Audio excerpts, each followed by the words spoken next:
No one had ever lived there. At least, not as long as I could remember. But I was 12, so that didn't mean much. I asked Dad once, but we'd moved in only a year before I was born, and no one was there then. Mom passed away when I was young, so it's always just been Dad and I. He worked 2 jobs and seemed less interested in my questions about the house. I was on my own most of the time, and usually had to figure things out for myself. The for sale sign out front had come and gone with the seasons. They'd get weathered down, taken away, and eventually replaced with bright new ones. What a waste. I never saw one open house, and I can't even remember seeing anyone going in. Not a real estate agent or a contractor. The house didn't even have a number on the front, though it was sitting between 37 and 41 Somerset Street, so I could ballpark it. I mentioned no one had ever lived there. That's true, no one had. But as I watched down from my bedroom window, that was about to change. There was a huge moving truck parked in the driveway of the house next door. A family moving in. I watched the 2 parents closely. I know it's a weird thing to notice, but each time they passed each other with a new load from the truck, his hands would find a way to touch her. Then she'd giggle and swipe back at him. They seemed to show affection towards each other throughout the move. The daughter looked to be their only child. She'd catcall or whistle when she saw her parents get close. She didn't make fun of them or groan, but she egged them on. But they seemed so friendly to one another, young, fun, and lighthearted. This tight-knit family that truly enjoyed each other's company. I always wondered what that would be like. The longer I watched, the more fixated I was on her. She wore a sundress and seemed to always be smiling. Her blonde ponytail bounced when she walked, although she moved as delicately as a ballerina. I had to talk to her. I had to meet her. I'd been watching for about 2 hours before I got the nerve to go down and offer my help. I figured I could lend a hand for whatever else needed carrying. That'd be helpful, I thought. I could stay outside, too, and just lend a hand that way. I didn't want to go inside, though. I've never trusted that house. It'd been so long since I'd seen something, and every time I fought back, the images got a little hazier and the memories more distant. But they were there, right between me learning to ride a bike and having the same one stolen. The first time I remember knowing something was wrong, I was young, and I only have flashes of the memory. Not quite a full roll, but close. I was probably about 4. I was in the backyard with my mom. It was just before she passed away. We were having a picnic. I remember those old red and white checker tablecloths laid out, a wicker basket, small sandwiches, and sliced oranges. I was eating watermelon. Then I was by myself. I can't remember why. Maybe Mom went to the bathroom or something, but I was alone in the backyard, and I heard someone call out. It sounded like dead, crackling leaves. I didn't want to turn around, but the voice called out again, louder this time. Darren. I looked back, following the voice. It came from the house next door. Nobody lived there, and I'd never seen anyone inside. But someone was inside. It was an old woman. The hair she had clung to the sides of her head in wavy tufts. She was waving at me from the kitchen window. She had the biggest smile, ear to ear. It was too big, and it grew frightening. And then her face, it just fell off. Like the skin just fell off, and she kept smiling. Then Mom came back out, and the old lady was gone. I kept looking back to the house, but she never reappeared. I told Mom, and she said it was probably just a shadow. But I never believed that. Shadows don't smile or wave, or have faces that slide off like some sick magic trick. There was an old lady waving at me in the house that day, and you couldn't convince me otherwise. But okay, that was a long time ago, and it was time to go meet my new neighbor. Casey was yelling directions to her parents in the moving truck as they navigated a mattress out onto the driveway. That's something I could be helping with. I checked myself in the mirror for some reason. Yeah, I still look the same. No better. There wasn't much I could do at this point. Hopefully she'd still be interested. I went downstairs and watched from the living room. Her parents were carrying the mattress, and Casey was now by herself at the truck. I strapped on my runners and rushed out the front. My screen door slammed behind me, sending out a warning signal that I was coming. Casey heard it. She peeked out from inside the truck, a curious smile spread across her face. I blurted out "Hey," like I'd never spoken before. She probably thought I didn't speak English, but she smiled back and said, "Hi." I was surprised to see that up close, she had this rough and tumble look about her, like she could climb trees and jump in quarries and keep up on the bike without skipping a single beat. I felt like my best friend had just moved in. The fact is, she'd also triggered something in my heart, which I could only guess was what love felt like. Everything about her seemed so easygoing and fun and up for anything. I snapped back to reality and realized she was waiting for a response from me. I'd barely met her and already started imagining all the great times we'd spend together. I blurted out, "Sorry, I missed that?" She asked my name. We introduced ourselves. Casey. Her name was Casey. And I was Darren, and we were pleased to meet each other. Through the fence separating our houses, she looked at me like a best friend and the most beautiful girl I'd ever seen mixed into one. I knew it was only a matter of seconds before I was on the other side of the fence. I didn't know what to say and totally forgot about offering my help, so I just started talking. I told her I'd lived there my whole life, so I knew the neighborhood well.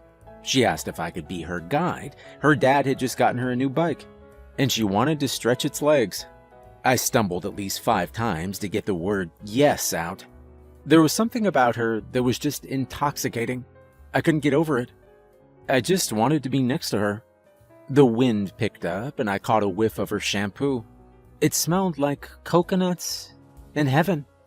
She said she had to get back to moving and asked if I wanted to help. I nodded. As I rounded the fence, I thought about the bike trips I'd take her on around the neighborhood. I could take her to the ravine down in White Hill Park, the Anderson Quarry, out to the old electrical and machine shop warehouse on the outskirts of town. I bet she'd want to see it all. And then my stomach went sour.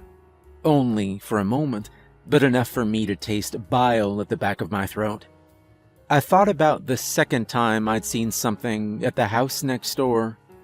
It was about 3 years after the backyard picnic. Mom was gone, and I was sad and now angry because my bike had been stolen recently. We didn't have the money to replace it quickly, which meant I was walking everywhere until Christmas. That bike was a vessel to take me places far enough away that I felt like a different person. It was fast, and it made the perfect clicking when I added bike cards to the spokes. I rode that bike everywhere. In less than 20 minutes, I could be walking around in different parts of town and just feel like someone from that neighborhood. I could be someone else, a straight-A student, captain of a soccer team, with 2 loving parents, a mom, a sister, a brother, a younger one that looked up to me. I could teach him things and be a good big brother to him and our sister. I'd pretend to run into people I knew. Oh, me? I'm just walking my bike home for a full dinner with my loving family. I had all these elaborate fantasies of who I could be and what my different families were like in different parts of town. Those days, biking around, it gave me the most beautiful escape from my home. I was robbed of that oasis when my bike was stolen. I was relinquished to my house and limited to foot distance, which wasn't far. I searched up and down streets anyway, looking for my bike, but I never found it. So home it was. I waited for Christmas to come. One night, a raging storm outside woke me up, but it wasn't the heavy thunder. It was the sound of my bike bell that brought me out. Through the rain and thunder, I could hear that old bike bell from a mile away. I shot up in bed, waiting for it to chime again. Then it came. The ding was slightly louder now. That was it. That was definitely my bell. It hitched the same way at the end of the snap. I got up and went to the window. My room looked out onto the house next door and its backyard.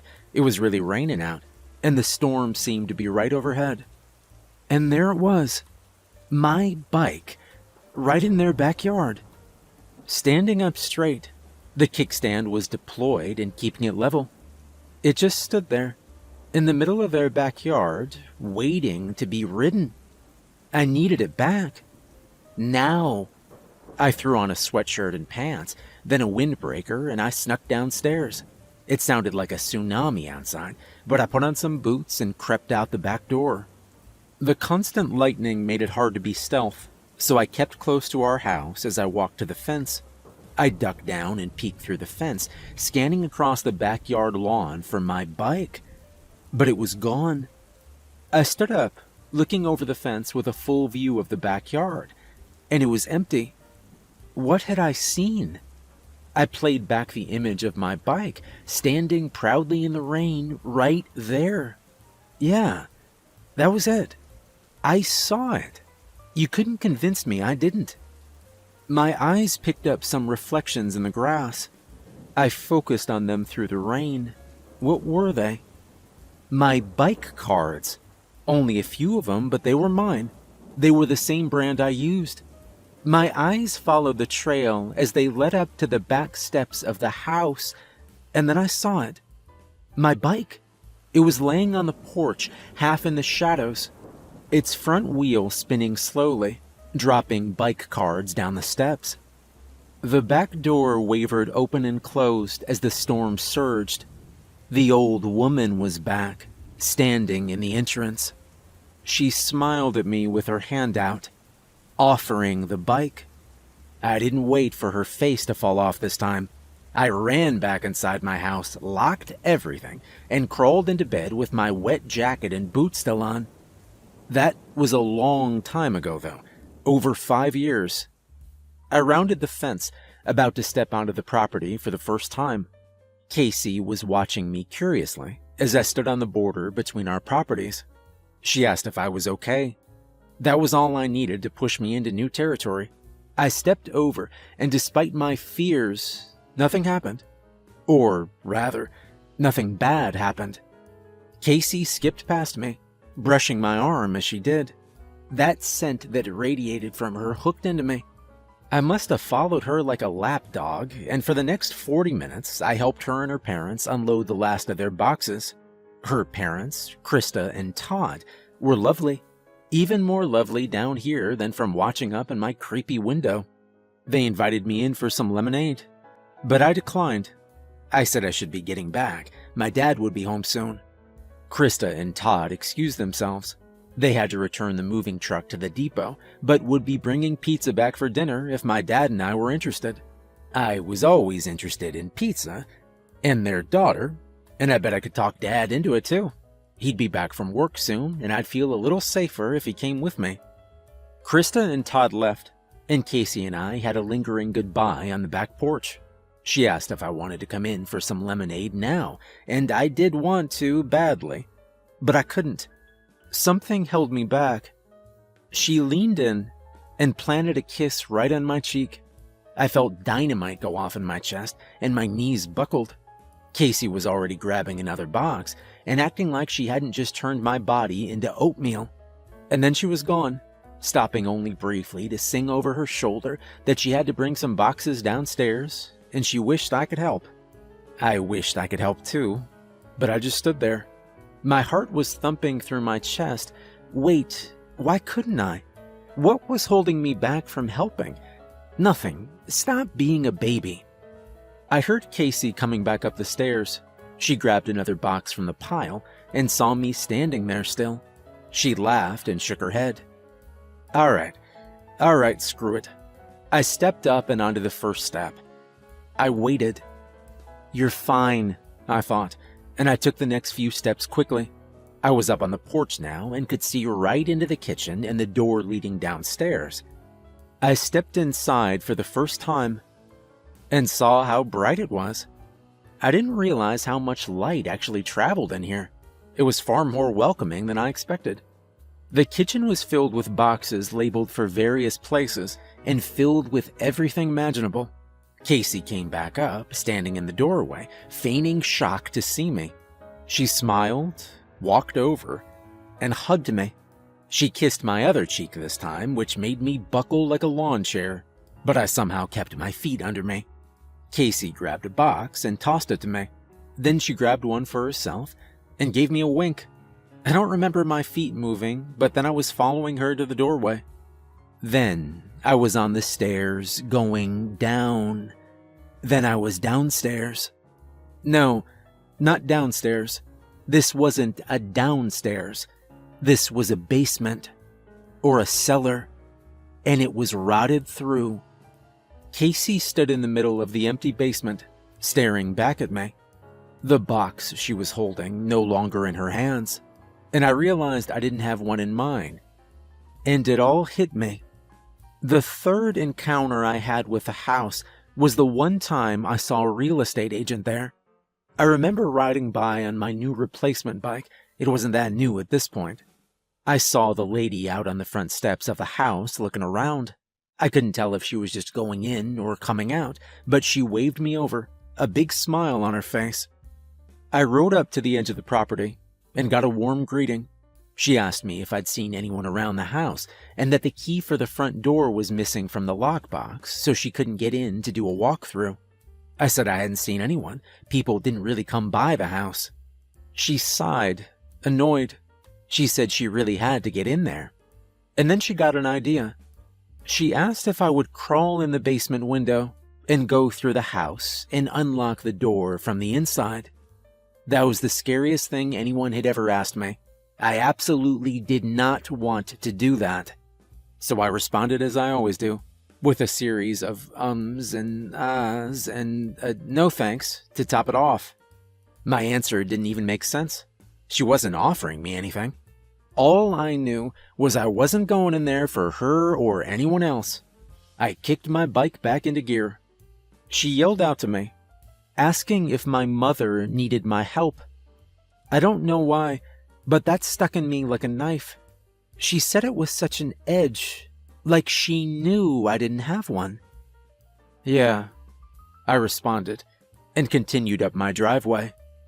Liar. I heard her whisper it, like it was right over my shoulder, right beside my ear. But when I turned back, she'd moved to the house. I rolled my bike inside our house because I never left it outside anymore, and rushed up to my room. By the time I got there, the real estate lady was gone. Out of my peripherals, I saw a shadow move through one of the upstairs windows, but it was gone by the time my eyes hit it. Back in the basement, I stared at Casey, who stared right back, and it all made sense. Every memory I have of the house was it trying to lure me in.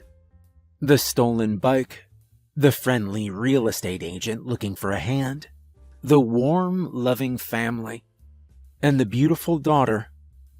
It had me. The house finally figured me out, played the long game, and sat and waited and watched. I took note of everything around me. It knew me better than I did.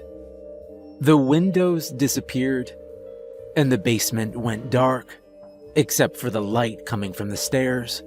Two shadows passed in front of it, Krista and Todd. They looked down at me, smiling. It wasn't them, though. They weren't really her parents. They weren't really anything. They were ghosts, I suppose. Projections from the house, maybe. I thought of my dad, coming back from work to an empty house and never seeing me again. In the darkness, I could hear my old bike bell chime out. "Welcome home," said Casey. But it wasn't Casey anymore. It was that old woman with the crackly voice. Darkness took over as she floated towards me, her face falling off. And now I live here.